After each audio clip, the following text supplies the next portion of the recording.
네, 이슈 추적 오늘도 양식장 배출수 문제를 짚어보도록 하죠. 대부분의 양식장에서는 넙치의 감염병을 막기 위해 사료에 항생제를 같이 넣어 사용을 하고 있습니다.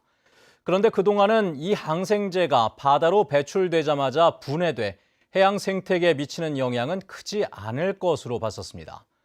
그런데 막상 항생제 조사를 해보니 배출구 주변뿐만 아니라 앞바다에도 광범위하게 잔류하는 것으로 확인됐습니다. 김찬영 기자의 보도입니다.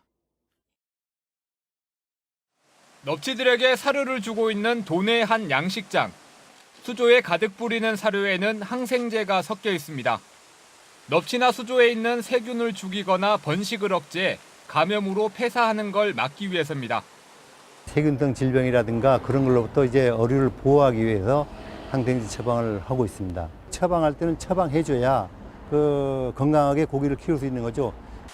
양식장에서 주로 사용하는 항생제는 수산용 항생제로 반감기가 짧아 수시간이나 하루 정도면 사라집니다. 때문에 배출수에 섞여 나와도 바다에는 잔류하지 않을 것으로 예상됐습니다.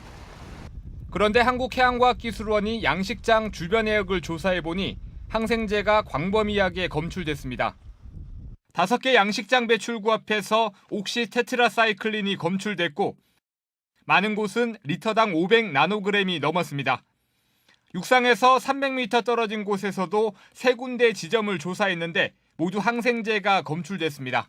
연안 주변의 다른 유입 경로를 보면 양장 외에는 유입 경로가 없어요. 아마도 이런 항생제들은 양장에 나왔을 것이라고 추정하는 것입니다. 검출된 항생제는 양식장에서 사용하고 있는 테트라사이클린계. 당장 환경에 영향을 줄 정도의 높은 수치는 아니지만 물에 빨리 녹는 성분을 감안하면 자연 정화 능력을 초과한 양이 배출됐을 가능성이 높아 보입니다. 항생제 같은 경우는 물에 잘 녹고 그것에서 생각을 해보면 이 항생제라고 하는 것도 반감기를 가지고 있을 거고 그러면 그 반감기가 있다라는 말은 지금 현재 농도보다 좀 더 높은 농도로 있을 수 있다는 말이에요.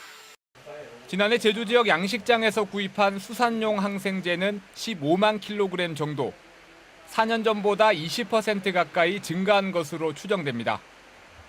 항생제 오남용에 대한 우려는 점점 커지고 있지만 해양 생태계에 미치는 부작용 등에 대한 조사는 아직 이루어지지 않고 있습니다. 사용량 증가에 따라 바닷속에 잔류하는 항생제 양도 늘어날 것으로 예상돼 지속적인 연구와 환경에 대한 기준 마련이 시급해 보입니다. MBC 뉴스 김찬현입니다.